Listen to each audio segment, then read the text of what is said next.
واحلل عقدة من لساني يفقهوا قولي استغفر الله ربي وأتوب إليه لا حول ولا قوة إلا بالله العلي العظيم أما بعد فقد قال الله سبحانه وتعالى في كتابه المجيد بسم الله الرحمن الرحيم شهر رمضان الذي ينزل فيه القرآن هدى للناس وبينات من الهدى والفرقان صدق اللہ العلی العظیم۔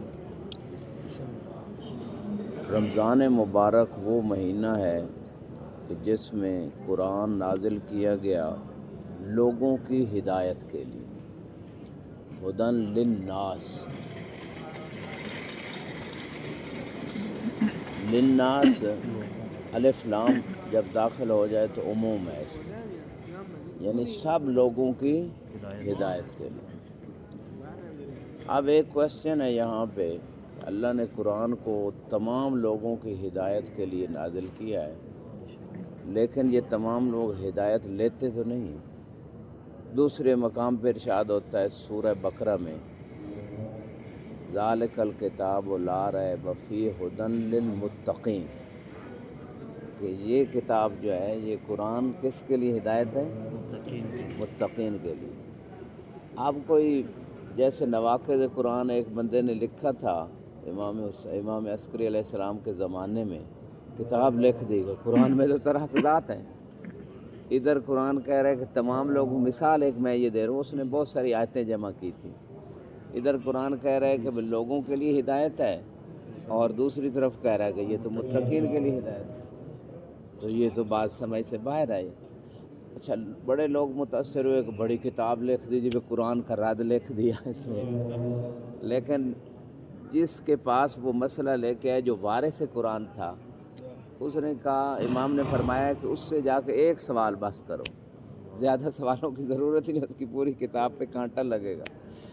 اور وہ سوال یہ ہے کہ جو تو نے سمجھا ہے ان آیتوں سے، کیا وہی مراد اللہ کی بھی ہے جس نے یہ کلام کیا اور جس کی کلام ہے؟ تیرے پاس کیا دلیل ہے کہ جو تو سمجھ کے آپس میں کہہ رہے کہ یہ تناقض ہے، اللہ کی یہی مراد ہے؟ تجھے کیا پتہ کیا مراد ہے؟ وہ مراد پوچھنی تو ہم سے آگے پوچھ۔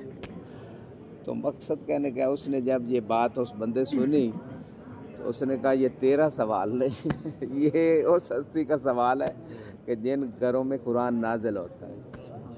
وہ بھی سمجھ گیا بات کو، تو بارکہ وہاں سے اس نے اس جو کتاب لکھی تھی اس کو ختم کیا اور کہا اب میں اس کو آگے نہیں پھیلاؤں گا، ہدایت ہو گئی اس بندے کی۔ تو ایک سوال ہے کہ قرآن کہہ رہا ہے تمام لوگوں کے لیے ہدایت ہے، اور ادھر کہہ رہا ہے کہ متقین کو ہدایت دے گا۔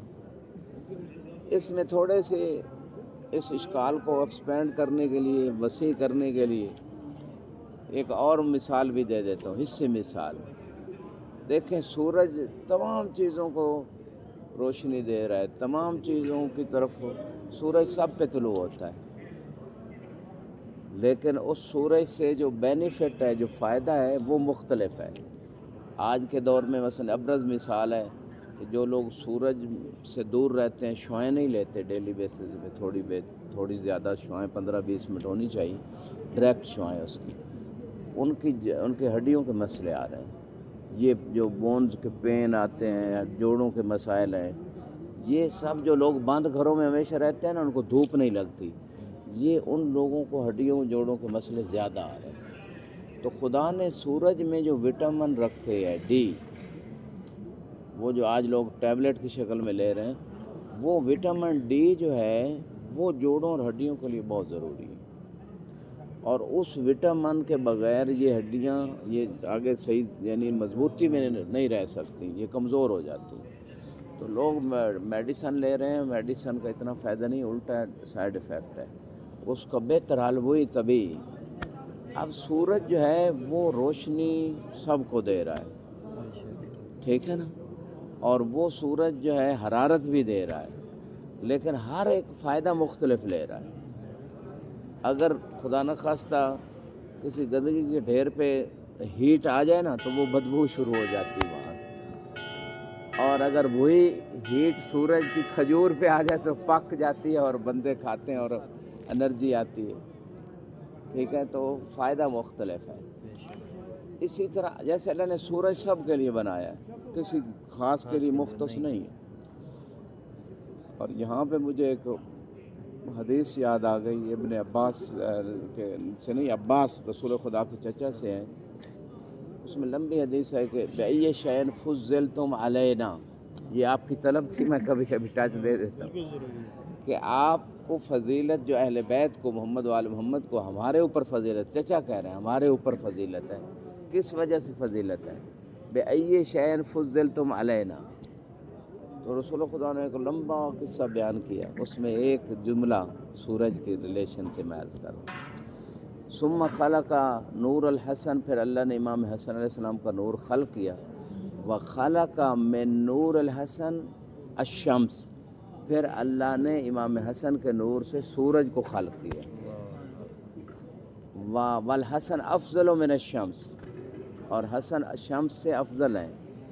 یہ جو قصہ ہے اس میں یعنی دیکھیں کتنی دنیا فائدہ لے رہی ہے سورج سے، جب سے سورج خلق ہوا اور جب تک رہے گا، سورج سے نظام کائنات چل رہا ہے۔ دن کی روشنی اگر یہ نہ ہوتی تو اندھیروں میں انسان 24 گھنٹے ہی رہتا۔ یہ جو آپ نے بات کی ہے کہ حضرت امام حسن علیہ السلام کے نور سے سورج کیے گئے، اس کی روشنی دے رہا ہے، یہ کون سی کوئی حوالات ہے؟ ہاں، یہ کتاب اس میں قطرہ میں بھی آپ کو ملے گا اور کتابوں میں بھی ہے، مناقب کتاب میں بھی ہے، ٹھیک ہے۔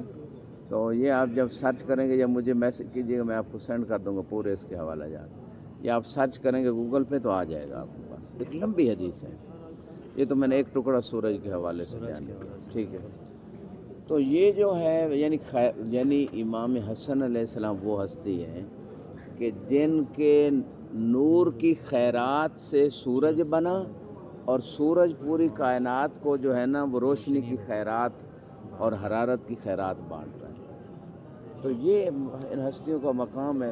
بیکم روز کل ورا، جیسے کتاب کامل الزیارات میں یہ جملے ہیں، زیارت جامعہ کبیرہ میں، بیکم روز کل ورا، یعنی تمہارے صدقے میں ہی کائنات کو رزق مل رہا ہے، یعنی رزق تو اللہ دے رہا ہے لیکن وسیلہ یہ ہے۔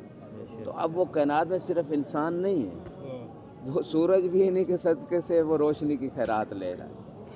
بہرکیف بات سے بات آگے نکلتی ہے، تو بات یہ ہو رہی تھی کہ قرآن جو ہے نا وہ تمام لوگوں کے لیے اللہ نے ہدایت بنایا، اور دوسری طرف آیت کہہ رہی کہ متقین کے لیے ہدایت ہے۔ ایک سوال ہے، ابھی اس کا انشاءاللہ جواب دیں گے۔ دوسرا سوال یہیں پیدا ہوتا ہے، وہ یہ ہے کہ اگر قرآن متقین کے لیے ہدایت ہے تو جو پہلے ہی متقی ہے، جو پہلے ہی جو متقی ہے اسے ہدایت کی تو ضرورت ہی نہیں ہے۔ ایک شخص متقی بن گیا، اب اسے کیا، وہ یعنی ہدایت تھی تو اس کو تقویٰ آیا نا، سیدنا کاظمی صاحب، یعنی متقی تھا، اس کی ہدایت کے لیے آ رہا ہے قرآن، اور وہ متقی نہیں بن سکتا جب تک کہ ہدایت نہ ہو۔ ہدایت کے بغیر متقی کیسے بنے گا؟ ہدایت کے بغیر، اس کا مطلب ہے اس کے پاس ہدایت ہے تو وہ متقی ہے، اور قرآن کہہ رہا ہے کہ یہ متقین کے لیے ہدایت ہے، تو یہ تو دور لازم آتا ہے، ہماری عذبی اصطلاح میں کہ ہدایت اپنا تقویٰ ہوگا تو ہدایت آئے گی، ہدایت ہوگی تو تقویٰ ہوگا، دونوں ایک دوسرے پہ موقوف ہو گئے۔ اور دور کی یہی ڈیفینیشن ہے کہ اپنے آپ کے اوپر ہی کسی چیز کا توقف ہونا، توقف شیء علی نفس ہی، کہ خود اپنی ذات پہ، ٹھیک ہے۔ تو یعنی الف با پہ موقوف ہے، با الف میں موقوف ہے، دور مضمر مسرہ، یہ اس تفصیل میں نہیں جاتے ہم۔ تو یہ جو چیز ہے یعنی ہدایت موقوف ہے کہ تقویٰ ہوگا، یہ قرآن کا ہے، ہدی للمتقین، ہدایت تبھی ہوگی تقویٰ ہوگا، اور تقویٰ تبھی آئے گا جب ہدایت ہوگی۔ تو ہدایت تقویٰ پہ موقوف ہے اور تقویٰ ہدایت پہ موقوف ہے۔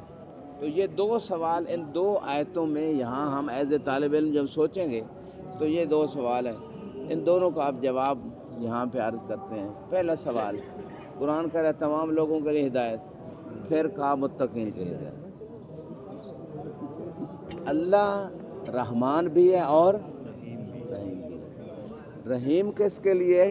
عام بندے کے مومنین کے لیے، رحیم مومنین کے لیے، احسنتم، اور رحمان سب کے لیے، اس میں مومن غیر مومن سب کے لیے رحمان ہے، ٹھیک ہے، لیکن رحیم ہے خاص مومنین کے لیے، دنیا اور آخرت دونوں۔ اب یہاں پہ یعنی تھوڑا سا اس سوال کے جواب کی تقریب کے لیے ہم آئے، ٹھیک ہے، اللہ رحمان بھی ہے، رحیم بھی ہے، اللہ نے ہدایت سب لوگوں کے لیے اس کو بنایا۔ قرآن وہ کتاب ہے جو تمام لوگوں کے لیے کیا ہے؟ ہدایت۔ اللہ نے، اللہ رحمان رحیم کریم جو ہے نا، وہ چاہتا ہے سب لوگ ہدایت پا جائیں، لیکن اس سے ہدایت نہیں لے گا مگر وہی جو متقی ہوگا۔ متقی کے علاوہ ہدایت نہیں لے گا، نہیں۔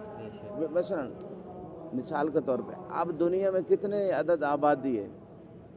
7 ارب لگا لیں، چلو 7 ارب سے زیادہ ہے شاید، تو 7 ارب میں سب کو پتہ ہے کہ کوئی قرآن کتاب ہے، ٹھیک، سب کو تقریباً پتہ ہے، اغلب کچھ کم از کم پتہ ہے، لیکن اس سے فائدہ نہیں لیتے، ہدایت نہیں لیتے۔ چلو یہ تو نان مسلمز کو چھوڑیں، اب مسلمز جو 1.5 ارب سے زیادہ آبادی، قرآن تقریباً ہر گھر میں ہوگا، لیکن اس سے ہدایت کتنے لوگ لے رہے ہیں؟ کوئی نہیں، ہاں رکھو، یعنی 95% سے بھی زیادہ لوگ ہدایت نہیں لے رہے، قرآن سے ہدایت ہے، بس زیادہ زیادہ تلاوت کر لی، زیادہ زیادہ کسی کو جہیز میں دے دیا، یا مثال کے طور پہ تبرک کے لیے کسی جگہ رکھ لیا، بس یا لڑائی جھگڑا جس کی قسم کے لیے اٹھا لیتے ہیں، قسم کے لیے بھی یہ استعمال کرتے ہیں، صحیح کہہ رہے ہیں۔ تو اب یہاں پہ کہنے کا مقصد یہ ہے کہ ہدایت حتی مسلمان بھی نہیں لے رہے، کیوں؟ تقوی نہیں، تقوی ہوگا تو ہدایت لے گا۔ تو یعنی پہلے سوال کا جواب آ گیا، اللہ نے تو سب کے لیے کہا بھائی سب لو ہدایت، لیکن ہدایت وہی لے گا جس کے دل میں تقوی ہوگا، جو خوف خدا رکھتا ہوگا، جو عذاب کا خوف رکھتا ہوگا، جو جنت جہنم کا عقیدہ رکھتا ہوگا، وہ ہدایت لے گا، باقی نہیں۔ یہ پہلی چیز۔ جیسے رسول اسلام، رسول انسانیت، وہ فقط کسی خاص علاقے یا خاص لوگوں کے لیے تو رسول نہیں ہے، پوری کائنات کے لیے رسول ہے۔ قرآن کہہ رہے ہیں وَمَا أَرْسَلْنَاكَ إِلَّا كَافَّةً لِلنَّاسِ، کہ ہم نے آپ کو تمام لوگوں کے لیے رسول بنا کے بھیجا، تمام لوگوں کے لیے۔ اب لوگ کب تک ہیں؟ یہ ختم نبوت پہ سیدنا، یہ قرآن پہ ایک ایسی دلیل ہے جس کو کوئی راضی، ختم نبوت پہ قادیانی وہ جو دلیل ہے نا دوسری خاتم النبیین، اس کا وہ رد لے کے آتے ہیں قادیانی، وہ خاتم کہتے ہیں انگوٹھی کو، یا مور کو بھی خاتم کا ایک معنی ہے، خاتم کا ایک معنی عرف و اعلیٰ بھی ہے، وہ کہتے ہیں عرف و اعلیٰ نبی ہم مانتے ہیں، ٹھیک ہے نا، عرف و اعلیٰ ہم مانتے ہیں یہ، لیکن آخری نہیں مانتے۔ اس کا وہ خاتم کا کئی معنی، جیسے مولا کے 22 سے بھی زیادہ معنی، تو وہ کہتے ہیں مولا کا معنی ہم دوست مانتے ہیں، ہم اولا بے تصرف نہیں، یہ وہ اور طرف لے جاتے ہیں نا، جیسے غیر شیعہ جو ہے نا وہ مولا کا معنی اور نکال لیتے ہیں، اسی طرح خاتم کا معنی وہ اور نکال لیتے ہیں، اور معنی بھی ہیں خاتم کے، ختم نبوت، اختتام وہ بھی ہے، خاتم عرف و اعلیٰ بھی ہے، یہ نکالتے ہیں۔ اچھا اب شاہ صاحب ایک دلیل جو ابھی اللہ نے مولک صدقے میں یہ ذہن میں ابھی آئی ہے، اور یہ میں جو دلیل دے رہا ہوں اس کو رد نہیں کر سکتا، اور دلیل یہی ہے شیخنا وَمَا أَرْسَلْنَاكَ إِلَّا كَافَّةً لِلنَّاسِ، کہ سارے لوگوں کے لیے ہیں، جب سے اعلان رسالت کیا اب جب تک لوگ ہیں یہ رسول ہیں، اور جب تک یہ رسول ہیں کسی اور نبی کی ضرورت نہیں، کسی اور رسول کی ضرورت، ایک رسول ہے صاحب شریعت رسول موجود ہے، افضل و اعلیٰ رسول موجود ہے، تو اس کے بعد کسی رسول کی ضرورت نہیں۔ یہ رسالت چل رہی ہے قیامت تک کے لیے، یہ ختم نہیں ہوئی، چل رہی ہے قیامت تک کے لیے، یعنی اس رسالت کے بعد کوئی اور رسالت نبوت نہیں ہے، یہ خود آیت دلیل ہے۔ اللہ کل حال یہ ایک ضمناً بات آ گئی، تو پہلے سوال کا جواب آ گیا کہ اللہ نے تو ہدایت قرآن کو بنایا سب لوگوں کے لیے، اللہ نے رسول کو رسول بنایا سارے لوگوں کے لیے، لیکن لوگوں نے اس رسول کو رسول نہیں مانا، اغلب لوگوں نے نہیں مانا۔ 7 ارب میں